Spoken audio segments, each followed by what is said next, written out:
Silver cup মাছ রান্না করব। Silver cup মাছ এর আগে করেছিলাম পেঁয়াজ টেয়াজ দিয়ে খুব কষা কষা করে। আজকে একদম হালকা পাতলা ঝোল করব, তাতে সামান্য একটু পেঁয়াজ দেবো আর আমি ধনেপাতা দিয়ে রান্না করব। তো যাই হোক, ভালো করে কেটে ধুয়ে পরিষ্কার করে, আর মাছটা ছিল একদম জ্যান্ত মাছ, নুন হলুদ মাখিয়ে নিয়েছি। আর ছোট ছোট দুটো পেঁয়াজ নিয়েছি, জিরে আদা কাঁচা লঙ্কা আর একটা টমেটো খুব ভালো করে মিহি করে পেস্ট করেছি। কড়াইয়ে বেশ খানিকটা তেল দিয়ে নিয়েছি। তেল দিয়ে এবার দেখো, তেল কিন্তু খুব গরম হয়ে গেছে। মাছগুলোকে আমি একটু হালকা লালচে লালচে করে ভেজে নেব। সিলভার কাপ মাছ কিন্তু একটু নরম প্রকৃতির হয়, দেখবে। একটু হালকা লাল লাল করে ভেজে মাছগুলোকে তুলে নেব।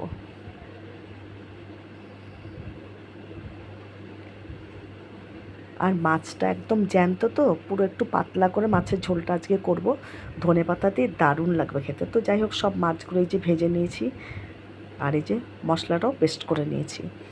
মাছ ভাজার তেলেই আমি একটু কালো জিরে আর সাদা জিরে আর একটা শুকনো লঙ্কা ফোড়ন দিয়েছি, আর কিছু এর মধ্যে আমি দেবো না। আর একটু সামান্য তেল দেবো, মাছ ভাজার সময় আমি অনেকটাই তেল দিয়েছিলাম। তো যাই হোক, সামান্য আর একটু তেল দিয়ে নিচ্ছি, কেননা মশলাটা খুব ভালো করে কষাতে হবে। ফোড়নটা একটু ভাজা ভাজা হয়ে গেলে পরে মশলাটা এর মধ্যে দিয়ে খুব ভালো করে কষে দেবো।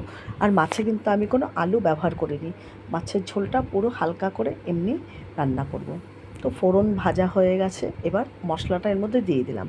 আমি টমেটোটাও মশলার সঙ্গে কিন্তু পেস্ট করে নিয়েছি। খুব ভালো করে মশলাটাকে কষিয়ে নিতে হবে।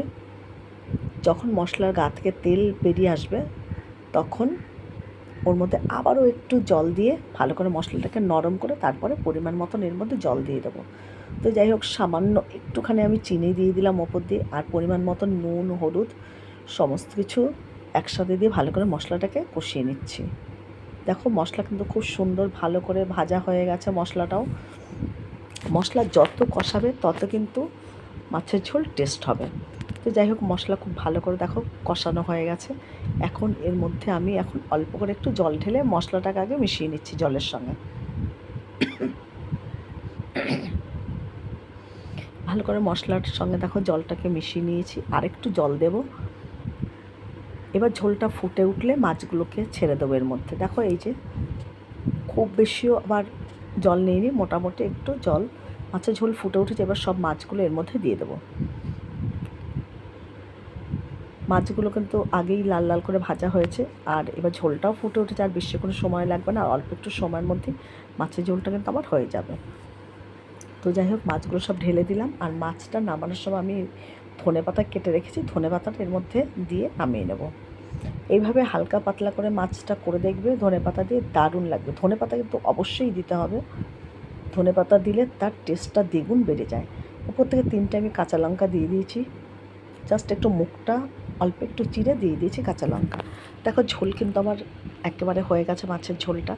দেখো, দেখতে কত সুন্দর লাগছে। এবার উপর দিয়ে আমি ধনেপাতা ছড়িয়ে দিলাম। মাছের ঝোলটা আমি এবার গ্যাস থেকে নামিয়ে নিয়েছি, একেবারে রেডি।